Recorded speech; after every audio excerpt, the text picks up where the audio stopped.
Hello dear, good morning to all of you. तो आज हम आप लोगों को एक नया न्यूज़ देने वाले हैं। जो न्यूज़ आपको जो भी स्टूडेंट आपके रिश्तेदार में या फिर आप स्वयं हो या आपके घर में कोई भी अगर जेएनएम करना चाहता हो, एएनएम करना चाहता हो, तो ये बेस्ट कॉलेज है। बेस्ट यूपी के सबसे टॉप मोस्ट पे कॉलेज है, जहाँ से जेएनएम और एएनएम होता वेल ट्रेंड होते हैं। यूपी में सबसे ज़्यादा इसी कॉलेज का योगदान रहा है। स्वयं आपको मैं बता दूं कि मैं भी यहीं से किया हूँ। मैं बीएससी नर्सिंग किया तो यहीं से किया था। और आप लोग बता दें कि यहाँ पे आज मैं ये जो बताने जा रहा हूँ, इसका फॉर्म कब आएगा, कि कब से स्टार्ट है, या फिर मतलब कि इसका लास्ट डेट कब है, फीस कितनी है, सीट कितनी है, कौन कौन से कोर्सेज के लिए अप्लाई करना है। तो आपका जो अटल बिहारी वाजपेयी वाला जेएनएम करा रहा है वो तो अपना करा रहे हैं, लेकिन ये अपना अलग से करा रहे हैं। ठीक, तो आइए अब हम बात करते हैं इस पे कि आपका इसके जो फॉर्म आया है सैफई का। देखिए कहाँ का फॉर्म है ये आपके सैफई का फॉर्म है। संयुक्त फार्मेसी एवं नर्सिंग प्रवेश परीक्षा 2024 सीपी नेट। ठीक, सीपी नेट के नाम से है। उत्तर प्रदेश आयुर्विज्ञान यानी कि यूपीयूएमएस। ठीक, कैंपस भी बेस्ट है, कैंपस बहुत अच्छा है, हॉस्टल फैसिलिटीज़ है। फीस कितनी होनी है, कितनी फीस रिटर्न होती है, हॉस्टल स्कॉलरशिप आता है कि नहीं, सारी चीज़ें जानकारी देंगे। तो आप ज़्यादा से ज़्यादा बच्चों, ज़्यादा से ज़्यादा इसको शेयर कीजिएगा और लाइक कीजिएगा और चैनल को सब्सक्राइब कर लीजिएगा। मैं आज आप लोगों को इसके बारे में बताना चाहूँगा। यदि आपके मन में इसके बावजूद भी अगर कोई क्वेश्चन उठ रहा हो, अगर क्वेश्चन हो आपको पूछना हो, तो आप कमेंट करके पूछ सकते हैं। कमेंट में आप कमेंट डाल दीजिएगा, मैं ज़रूर आपका रिप्लाई दूंगा। तो देखिए आज का ये जो फॉर्म है, ये जो फॉर्म आया है, देखिए इसमें क्या है कि इसमें जो ऑनलाइन आवेदन स्टार्ट है वो आपका 24 से स्टार्ट है। 24 से मैंने मेरे व्हाट्सएप ग्रुप में जो भी स्टूडेंट होंगे तो मैंने उनको भेजा था।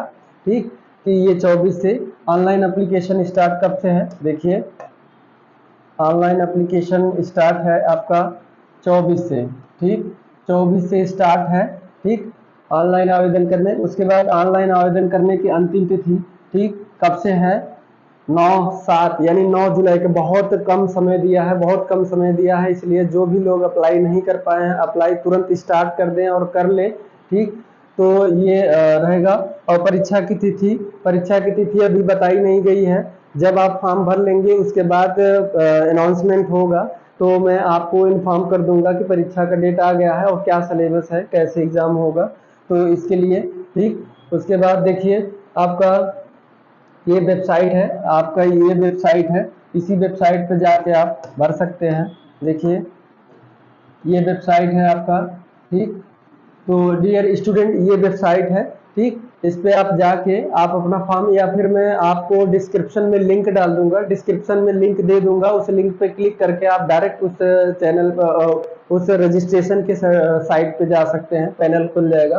तो ये है आपका। और उसके बाद देखिए ये क्या है कि आवेदन जो स्टार्ट है वो ऑनलाइन ही आवेदन प्राप्त होगा। ठीक, ऑनलाइन देखिए इसमें क्या रहेगा कि ऑनलाइन आवेदन प्रारंभ करने की तिथि 24 जून है, लास्ट जो है 9 जुलाई है। ठीक, और प्रेस पत्र डाउनलोड करने का डेट जारी किया जाएगा। उसके बाद देखिए आइए अब हम बताते हैं इसकी फीस क्या है। ठीक, इसकी फीस क्या है। अगर आपको देखिए आपको अगर जाना हो तो इस पे साइट पे जा सकते हैं, मैं ऑलरेडी पहले साइट बता दिया हूँ। उसके बाद देखिए ये है परीक्षा एवं प्रवेश संबंधी समस्त सूचनाएं विश्वविद्यालय की वेबसाइट पे हमेशा प्रदर्शित की जाएगी। अतः अभ्यर्थी उक्त वेबसाइट का समय समय पर अवलोकन करते रहें। ठीक, आपको जैसे ही फॉर्म भर लेंगे तो फॉर्म भरने के बाद साइट का आप उसके लिए बेफिक्र रहिए, मैं सारा इंफॉर्मेशन दूंगा। कब एडमिट कार्ड आ गया है, कब आपका एग्जाम होने वाला है, डेट है, सब बता दूंगा, इसके लिए टेंशन नहीं रही। उसके बाद देखिए आपका, अब मैं सीट की बात कर, कोर्सेज के बारे में बात कर लूँ। कोर्सेज में क्या है, बी फार्मा भी है। ठीक, क्या है, बी फार्मा है आपका बैचलर ऑफ डिग्री कितने वर्ष का होता है, 4 साल का होता है 8 सेमेस्टर में, और सीटें कितनी है 60। एलिजिबिलिटी क्या है, इंटरमीडिएट 10+2 हो या equivalent examination passed with physics chemistry and biology mathematics. ध्यान दीजिए, देखिए ये बी फार्मा जो है बायोलॉजी वाले भी कर सकते हैं और मैथ वाले भी कर सकते हैं। ठीक, एज क्या है, एज यानी मिनिमम एज आपकी इतनी 31/12/2024, it should not be less than 17, यानी कि 31 इस साल के दिसंबर तक आपकी उम्र 17 साल हो जानी चाहिए, यानी काउंसलिंग कराते समय आपकी हो जानी चाहिए। ठीक, या फिर 17 साल के अगर हो गए हैं तो ठीक है, कोई बात नहीं। ठीक, उसके बाद आइए आप जो आपकी ख्वाहिश है नर्सिंग वाली, नर्सिंग की सीटें जेएनएम का, diploma in general and nursing midwifery GNM का, इसकी 3 वर्ष का ये भी होता है और 60 सीटें हैं। कितने सीटें हैं, 60 सीटें हैं, 60 सीटें हैं। और इसका योग्यता क्या है, देखिए 10+2 विथ इंग्लिश। ठीक, यानी इंग्लिश मस्ट है, and must have obtain minimum, यानी कि आप जो इंटरमीडिएट पास किए हो कम से कम 40% रिजल्ट आपका होना चाहिए।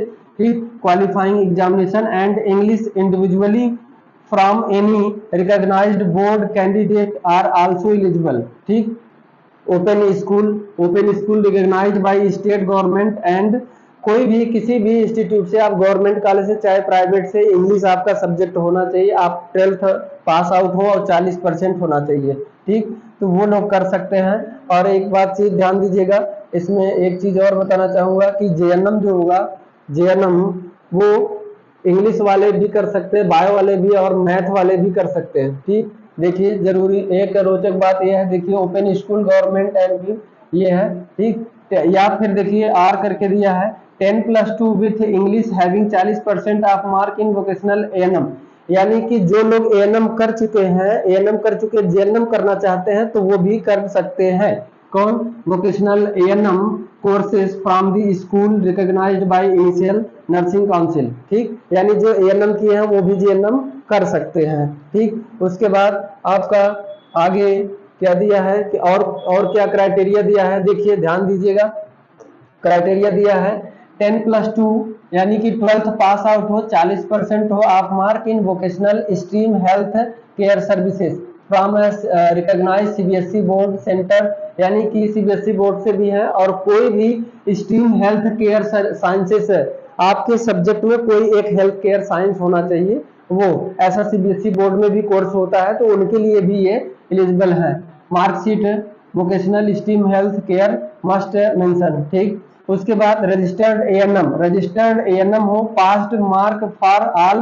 ठीक, for ANM for lady health visitor का भी कोर्स होता है, अगर वो भी किया तो भी जेएनएम कर सकती, इज नो एज बार। ठीक, जो एएनएम होंगी और लेडी हेल्थ विजिटर उनके लिए एज कोई मैटर नहीं है, वो कर सकते हैं। ठीक, उसके बाद आपका देखिए क्या है कि यहाँ पे देखिए 5% is relaxed for SC/ST candidate, यानी कि 5% की छूट मिलेगा SC/ST कैंडिडेट को एज पर 31/12/2000 का मिनिमम एज ही 17 साल, ये तो बता दिए। ठीक, तो ये होगा। और डिसेबिलिटी ऑफ लोकोमोटर, अगर कोई विकलांग है तो उसके 40 से 50% टू द ट्यून ऑफ 40 से 50% ऑफ लोअर एक्सट्रीमिटी, यानी कि पाँव में 40 से 50% की डिसेबिलिटी होनी चाहिए। डिसेबिलिटी कितनी होनी चाहिए, 40 से 50% लोअर एक्सट्रीमिटी की, उसके लिए भी छूट है। ठीक, उसके बाद क्या है, उसके बाद देखिए एएनएम है, क्या एएनएम का भी कितना सीटें हैं, सीटें कितने होने वाली हैं, देखिए एएनएम के लिए 2 साल का 50 सीट है, कितनी सीटें हैं 50 सीट, और 10+2 इन साइंस फिजिक्स केमिस्ट्री। ठीक, बायोलॉजी मैथमेटिक्स, चाहे मैथ्स हो, चाहे आर्ट्स हो, चाहे साइंस हो, कोई भी हो एएनएम कर सकती है। और सिर्फ ये गर्ल्स करेंगी, ये तो पता है, गर्ल्स सिर्फ ये गर्ल्स के लिए है, नॉट बॉयज अलाउड। ठीक, 10+2 आर्ट हो चाहे अदर सब्जेक्ट हो, कोई भी सब्जेक्ट हो कर सकते हैं। ठीक, उसके बाद देखिए आपका, अब मैं बात कर लेता हूँ फीस का क्या स्ट्रक्चर है। ठीक, फीस के लिए देखिए बी फार्मा एंड उसके बाद एएनएम के लिए। ठीक, देखिए जॉब डिस्क्रिप्शन, यानी आप करने के बाद क्या क्या एलिजिबल हो जाएंगे, क्या क्या करेंगे। ठीक, इसमें देखिए देखिए आफ्टर जीएनएम करने के बाद नर्सिंग ऑफिसर हो सकते हैं, infection control and critical care course कर सकते हैं, ठीक, नर्सिंग ऑफिसर की जॉब कर सकते हैं, कम्युनिटी हेल्थ ऑफिसर यानी सीएचओ का जॉब भी कर सकते हैं, ठीक, जीएनएम करने के बाद सीएचओ का भी जॉब कर सकते हैं, plus higher additional educational like post basic BSc nursing ये भी कर सकते हैं, ठीक। ये उसके बाद आफ्टर एएनएम करने के बाद female health worker plus additional educational like GNM यानी कि एडिशनल कोर्स जीएनएम भी कर सकते हैं, ठीक। तो ये है आपका। उसके बाद देखिए आवेदन शुल्क की बात करें, फीस की बात करें, देखिए फीस की बात करें तो आपको फीस इसका क्या रहेगा, देखिए फीस, देखिए आवेदन शुल्क सामान्य यानी सामान्य और पिछड़ा वर्ग के लिए कितना रहेगा, 3000 रहेगा, और आवेदन शुल्क अनुसूचित जाति के लिए जो होगा वो कितना होगा, वो 2000 होगा, एससी एसटी के लिए 2000 होगा, और जनरल और ओबीसी के लिए 3000 होगा। अन्य श्रेणी से संबंधित अभ्यर्थियों को उनके मूल श्रेणी के अनुसार शुल्क जमा करना होगा, ठीक। तो ये फीस स्ट्रक्चर हो गया। उसके बाद सिलेबस की अब हम बात कर रहे हैं, जो मेन पॉइंट का हम सिलेबस, हाँ सिलेबस का देखिए, सिलेबस क्या है, वेबसाइट पर सूचित की जाएगी दिनांक एवं समय, ठीक, किसका, एग्जाम का। और हाँ एक चीज ध्यान दीजिए कि एग्जाम क्या होगा, एग्जाम आपका कंप्यूटर बेस्ड होगा, ऑफलाइन एग्जाम नहीं है, कंप्यूटर बेस्ड एग्जाम होगा। कार्यक्रम क्या होगा, कंप्यूटर बेस्ड ही होगा, ठीक। इसमें 2 पेपर होंगे, देखिए 2 पेपर फर्स्ट, देखिए paper first only for science student. देखिए जैसे कि एएनएम और जेएनएम दोनों कोर्सेज में जो बच्चे अप्लाई किए हैं वो मैथ वाले भी किए होंगे और फिजिक्स वाले, मैथ वाले और साइंस वाले दोनों किए होंगे, आर्ट वाले भी किए होंगे, इसीलिए दो पेपर रहेगा, ठीक। जो आर्ट साइड से और मैथ से होगा उसे क्या मिलेगा, वो मैथ वाला, ठीक, general study, general English, general Hindi और जनरल स्टडी ये रहेगा, ठीक। और अगर जो बायोलॉजी से है तो फिजिक्स रहेगा, केमिस्ट्री रहेगा, बायोलॉजी रहेगा, ठीक। अब बायोलॉजी में देखिए या तो ये मैथ किया हुआ यानी कि जो मैथ से जीएनएम कर रहा है, मैथ से 12 मैथ से पास किया है वो जीएनएम कर रहा है तो उसका मैथ एक सब्जेक्ट रहेगा, उसके बाद केमिस्ट्री रहेगा और फिजिक्स रहेगा, यानी 33 क्वेश्चन क्या रहेगा, फिजिक्स से 33 क्वेश्चन, केमिस्ट्री से, और 34 क्वेश्चन क्या रहेगा, अगर वो मैथ का स्टूडेंट है तो उसका मैथ 34 क्वेश्चन मैथ रहेगा, और अगर बायोलॉजी से है तो उसका 34 क्वेश्चन बायोलॉजी रहेगा, मैथ नहीं रहेगा, ठीक। तो ये हो गया। उसके बाद पेपर सेकंड देखिए आएगा उनके लिए जो ओनली फॉर आर्ट कॉमर्स या अदर, यानी उन बच्चों के लिए रहेगा जो आर्ट साइड से हैं और कॉमर्स साइड से हैं, उनके लिए क्वेश्चन क्या रहेगा, देखिए जनरल हिंदी, जनरल इंग्लिश और जनरल स्टडी, ये, और वो भी 20 question general Hindi, general English और जनरल स्टडी का 60 क्वेश्चन रहेगा। यानी देख लीजिए कितना कंपटीशन है, सभी भर रहे हैं, ओनली फॉर बायोलॉजी नहीं, मैथ वाला भी भर रहा है, फिजिक्स मैथ वाला, बायोलॉजी वाला और आर्ट कॉमर्स सभी भर रहे हैं, तो जाहिर सी बात है कंपटीशन है, ठीक। तो ये रहा आपका सिलेबस। उसके बाद बात करें कि इंटरमीडिएट 10+2 एलिजिबिलिटी क्राइटेरिया यानी कि एलिजिबिलिटी फॉर कोर्सेज, यानी कि किसके लिए, बी फार्मा के लिए,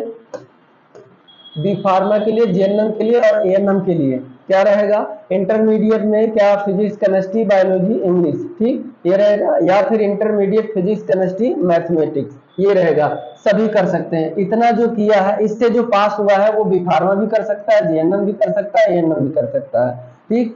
उसके बाद आर्ट और कॉमर्स अदर स्ट्रीम वाले क्या कर सकते हैं, एएनएम जीएनएम कर सकते हैं, बी फार्मा को छोड़ के, आर्ट कॉमर्स वाले छोड़ के, ठीक है।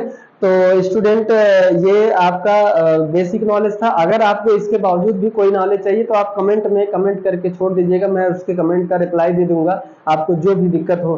तो स्टूडेंट ये चैनल को मैंने अभी स्टार्ट किया तो आप इसको ज़्यादा से ज़्यादा शेयर कीजिएगा और सब्सक्राइब जरूर कीजिएगा और नोटिफिकेशन जरूर दबाइएगा, क्योंकि मैं आपके लिए प्रयास कर रहा हूं, आप हमें सपोर्ट करेंगे तो हम आगे ग्रो करते चलेंगे और हमारे साथ साथ अगर आप ग्रो करेंगे तो हमें अच्छा लगेगा, ठीक है। Thank you student, dear student, okay.